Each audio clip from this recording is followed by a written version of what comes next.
All right, Tonya, let's talk a little bit about organic gardening. Because Okay. a lot of people are interested in gardening organically. So where do you want to start with that? Well, there can be a lot of confusion when you go to buy your seed. There's a lot of different labels, and sometimes we've heard the terms, but we're not clear on exactly what they mean. You've got your organic seed, you've got heirloom seed, you've got hybrid seed, you've got treated seed. So I thought I'd start with kind of telling you a little bit about each one. Okay, that'll be fine. So organic seed are they're produced from mother plants that were grown under organic conditions. Okay. That means the plant the seeds came from were grown without using synthetic fungicides or insecticides or anything like that. Okay. And then you've got your heirloom seeds. Now, an heirloom seed simply comes from a plant that's been open pollinated or self-pollinated. Like, for instance, tomato plants, they're self-pollinated. They pollinate themselves. So an heirloom seed just simply means if you grow that heirloom plant, you can save those seeds and plant them next year, and you'll get the same type of plant that you started with. However, just because it's heirloom does not mean it's organic. Right. Some people think an heirloom seed is an organic seed, but not necessarily. Okay. Because you can still grow an heirloom plant using synthetic fertilizers, fungicides, insecticides. Okay. And then you've got your treated and untreated seeds. Now, a treated seed has been coated with either a fungicide or an insecticide or both. And that prevents things like damping off or fungal diseases. Sometimes if you plant your seed and it's a little too moist or the soil temperature is not warm enough, you'll get fungal problems and they'll die. So treated seeds have usually a fungicide to keep them growing for you until they get established. But that is not considered organic. So, and then you have your hybrid seeds. Now, a hybrid seed is simply from a parent plant that was crossed with a similar variety to produce superior fruit, or a trait that we wanted, like bigger fruit or disease resistance or something like that. Okay. So they can still be organic though. Just because something is hybrid does not mean that it's not organic. You can grow a hybrid plant under organic conditions. And as far as a GMO in your vegetable garden, you don't have to worry about that.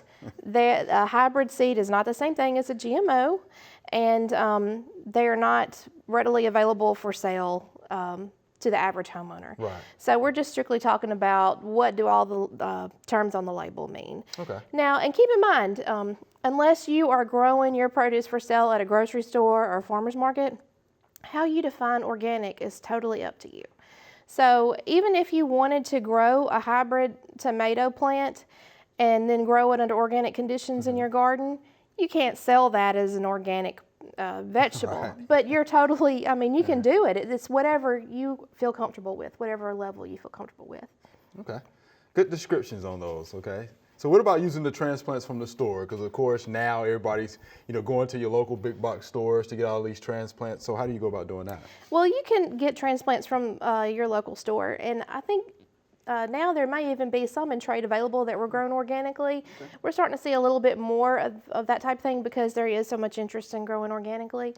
But once again, how organic you want to be is up to you. What you want to make sure of if you're going to grow organically is that you don't introduce weeds or insects or diseases into your home garden. So if you're going to buy a transplant from the store, look in the little peat pot and make sure you get out all of any kind of little weeds that might be growing in there.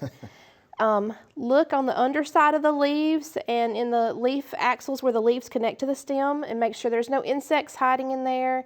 Look for leaf spots that can be a sign of disease. And then you may, if it's possible, some of them are in those little peat pots now and hard to take out, but if you can look to see if it's got good white healthy roots, That's right. that would be good too. That'll give you a head start on your organic garden. Right, yeah, I usually tell folks, do slide plants out of pots if you can. Okay, and if you get in any trouble, then you can just tell them Tonya said you can do so. Yeah. And you just be fine, and you'll be just fine. All right, so what about soil prep, okay? Well, that's where it's gonna all start, right? It's gonna yes. start with the soil, so how do we go about prepping the soil for organic gardens? Well, just like any other garden, you want to do a soil test. Sure. And University of Tennessee Extension can help you with that. You can go to Chris's office and get a soil test kit, and they'll explain to you exactly how to do it there at the office before you leave. It's pretty inexpensive, and in a couple of weeks, you'll get a report that tells you how many pounds of nitrogen that you'll need per, I think it's 100 square feet or something like that. It is. So then you get to choose a source of nitrogen and other nutrients for your garden. Any kind of an organic fertilizer is fine. You can use compost that you've made or purchased.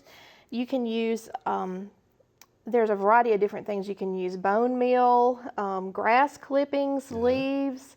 You can use pine needles, sawdust. You can use all sorts of different organic materials. And you can either buy some of these things prepackaged at the store or make your own.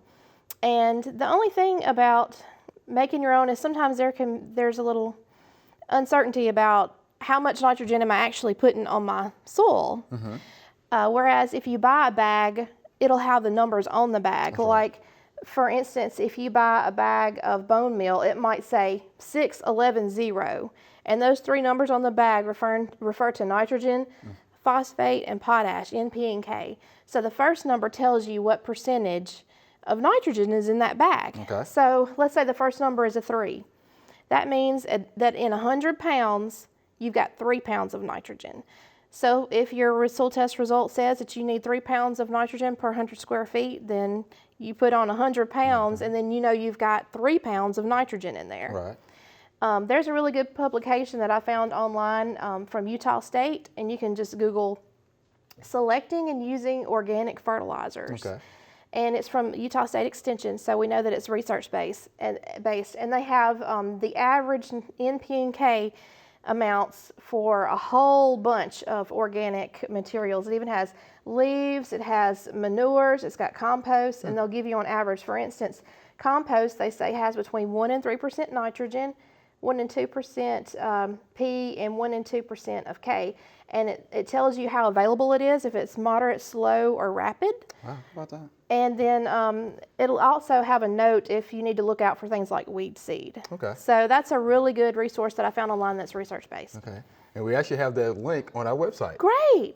Because it is good information, and we've used it before. So it's good stuff. All right, so how do we get our plants off on the right foot? So what are some other tips that we can do to ensure that we get those plants off on the right start? We already talked about don't introduce your pests.